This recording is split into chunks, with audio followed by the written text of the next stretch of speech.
Bonjour Michel de Pixapicture. L'année 2024 a vu la disparition de très grands photographes, de beaucoup de très grands photographes. Pourtant, il en reste un de 91 ans, toujours actif, c'est un Américain, et c'est de lui dont je vais vous parler aujourd'hui. A tout de suite.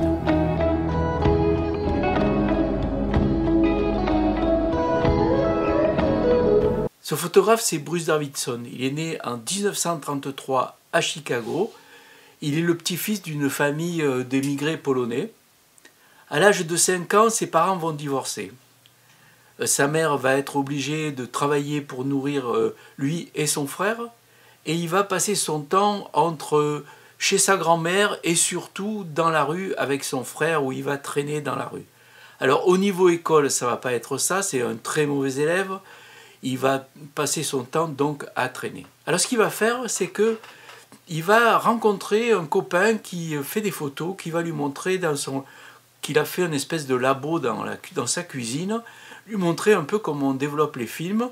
Et alors ça l'intéresse et il va se mettre à vendre des journaux pour se payer un appareil photo. Et son premier appareil photo, ça va être un Fulcon 127. Alors cet appareil, on peut encore le trouver. J'ai vu sur eBay qu'on pouvait trouver encore cet appareil, ce Fulcon 127. Bon, c'est très... Et alors, il va se rendre compte que la photo, il va se rendre compte d'une chose incroyable, c'est que c'est lui qui raconte, quand il était gamin, il avait horreur de l'eau. Il avait horreur de l'eau et sa mère lui avait dit, tu sais, il faut surtout apprendre à nager parce qu'un jour tu vas avoir des soucis et c'est essentiel de savoir nager. Alors elle le forçait à aller se baigner et tout ça. Et alors ce qu'il faisait avec son frère, avec son appareil photo, il se faisait photographier par son frère comme s'il plongeait, en se mettant comme ça, là, comme s'il plongeait, avec l'eau derrière, mais en fait, il n'allait pas dans l'eau. Et donc, après, il revenait, il montrait les photos à sa mère, il disait, tu vois, là, je suis allé d'en haut, je commence à nager, etc. Et c'est là qu'il s'est rendu compte que la photo pouvait avoir un impact et une influence, et que ça pouvait être une façon de manipuler les événements, de manipuler la réalité. Et ça va lui rester dans la tête très longtemps, très longtemps. Il va avoir un tournant en 1957.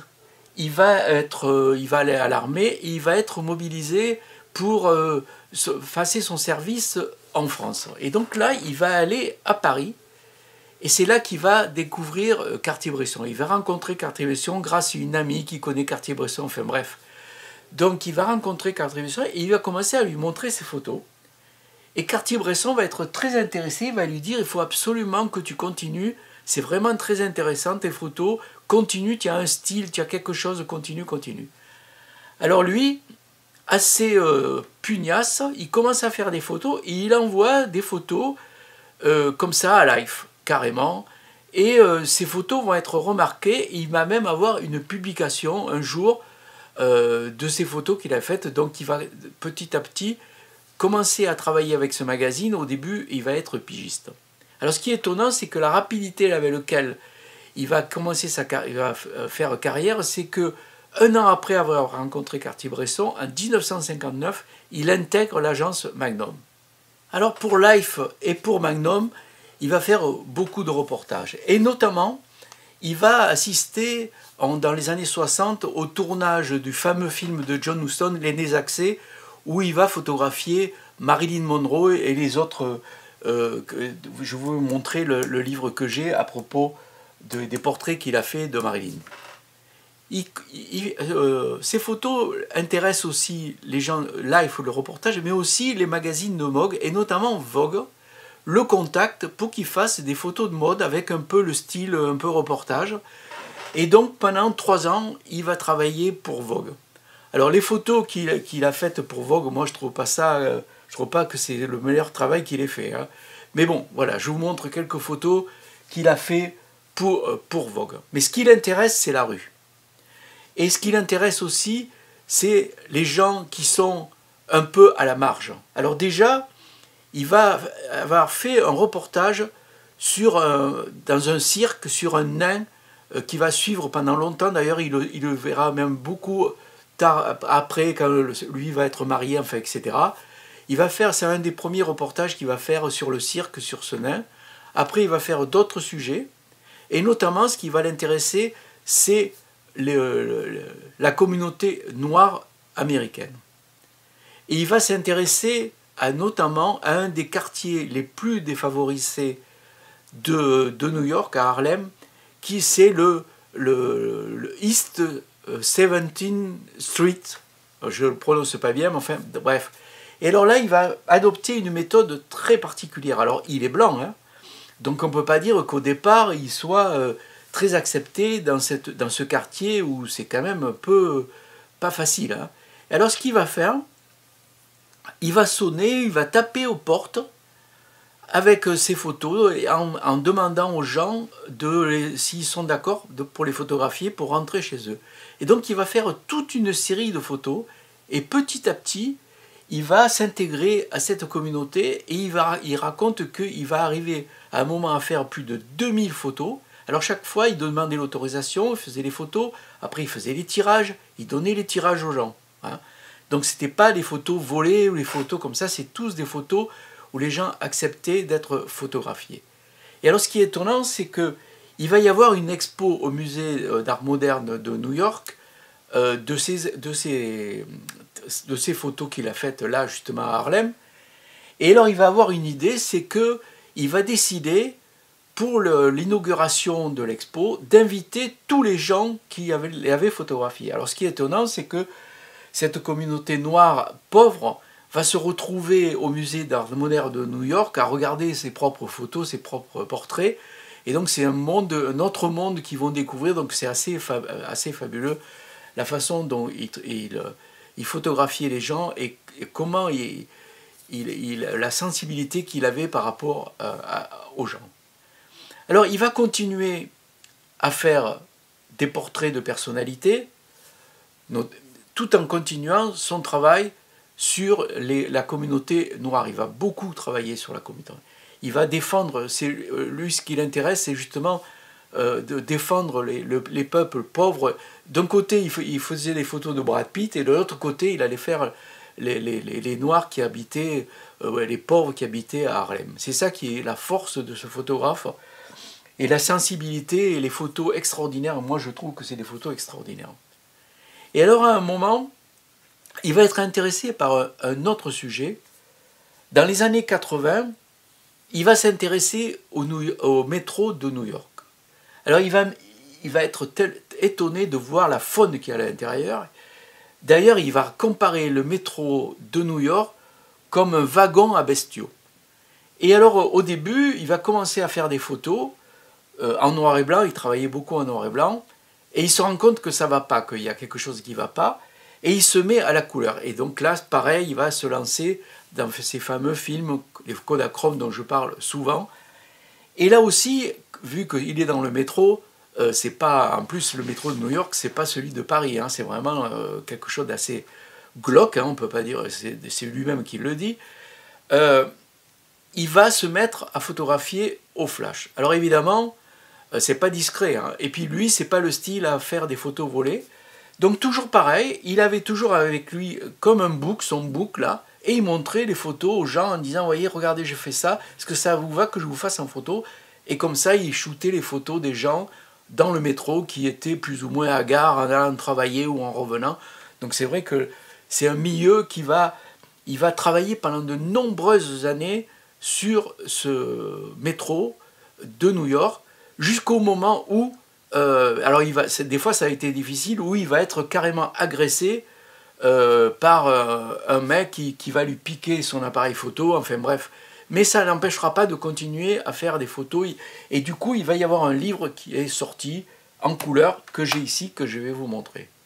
Voilà un peu le portrait de ce photographe américain qui a 91 ans maintenant, qui est toujours là, qui fait toujours des photos, et que je trouve extraordinaire parce que c'était quelqu'un qui a toujours été... il était très choqué, par exemple, de voir qu'on dépensait des sommes folles pour aller dans la Lune, alors qu'à côté de chez lui, à New York, il y avait des gens qui crevaient de faim, et notamment tous les milieux noirs américains, hein, qui étaient carrément des délaissés, Alors, je ne sais pas qu'est-ce qu'il pense maintenant de l'autre là qui veut nous envoyer sur Mars et tout le fric qu'il a dépensé pour envoyer sur Mars. Je pense qu'il ne doit pas apprécier ce personnage. Voilà. Je ne sais pas, je ne le connais pas, hein, je ne l'ai jamais rencontré. Hein. Donc, il est toujours à Magnum. Il fait toujours des photos. Alors, si vous voulez connaître le travail de ce grand photographe, ce très grand photographe, hein, qui a eu plein d'expos, plein de prix, enfin, j'ai pas... Il y a plusieurs livres. Alors, évidemment, il y a toujours ce fameux, la collection Photopoche à Bruce Davidson, avec, vous voyez, là, il a fait aussi...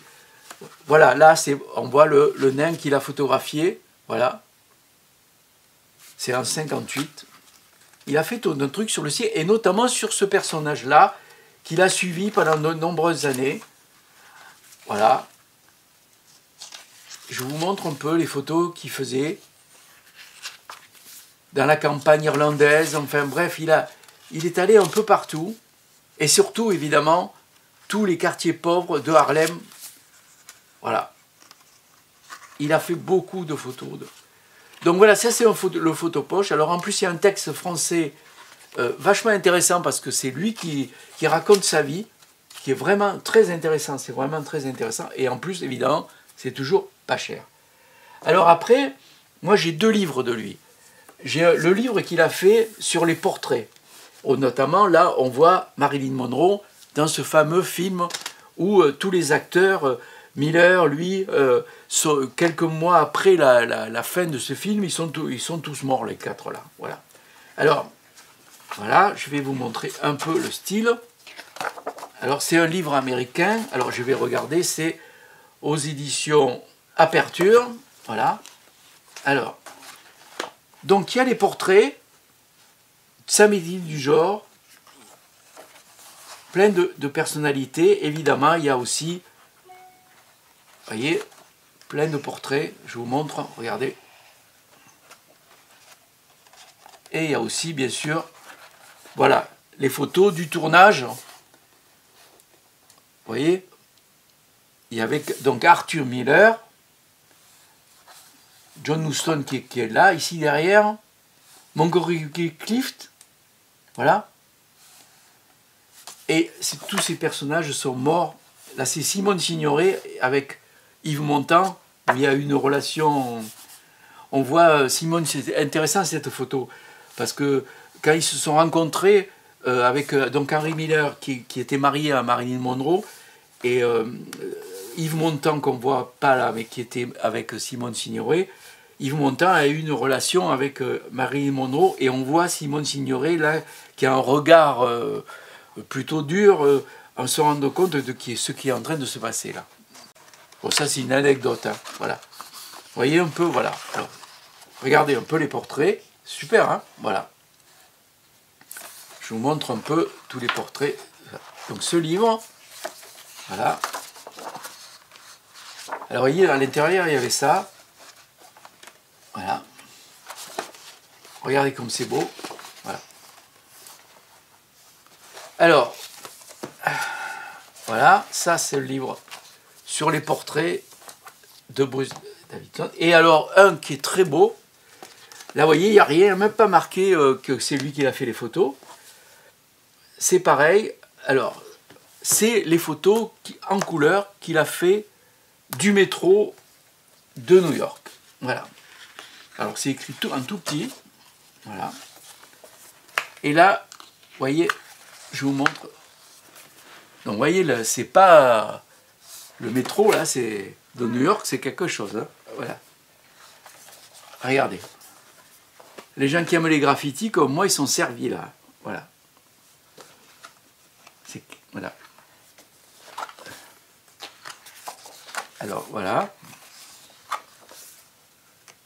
Alors, au flash, et pas en direct. Hein. Voilà. Vous voyez, c'est chouette. Hein. Regardez. Alors, c'est dans le métro, mais aussi sur les quais du métro. Voilà. Regardez. Ce livre est vachement chouette. Hein. Voilà. Regardez un peu là. Regardez ça. Voilà. Et on voit que les gens sont d'accord, ils sourient. Hein. Même si à un moment donné, il a eu quelques soucis avec certains personnages. Voilà. On les voit là, vous voyez, c'est des portraits, c'est assez marrant. Hein, voilà. Avec les flics aussi qui traînaient dans le métro, qui surveillaient. Regardez comme c'est beau. Formidable, hein. Voilà. Ça, c'est fait en Kodachrome au flash direct sur l'appareil photo.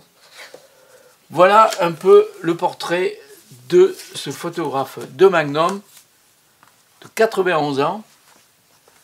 J'espère qu'en parlant de l'année 2025, on n'apprendra pas une mauvaise nouvelle de lui. Hein. Donc voilà un peu le dernier portrait de 2024 que j'ai fait sur ces photographes. Évidemment Magnum, une des quand même des plus grandes agences qui existent encore. Hein. Et donc pour 2025, je vais vous faire le portrait de deux personnages, un homme et une femme. Vous allez voir, très intéressant. Donc je vous donne rendez-vous bientôt, hein, puisque là on est à les derniers jours du mois de décembre 2024. J'espère que, et du coup j'en profite pour vous souhaiter de bonnes fêtes, d'une super année 2025 avec plein de photos, de super photos. Et voilà, je vous embrasse, à bientôt, salut, ciao ciao.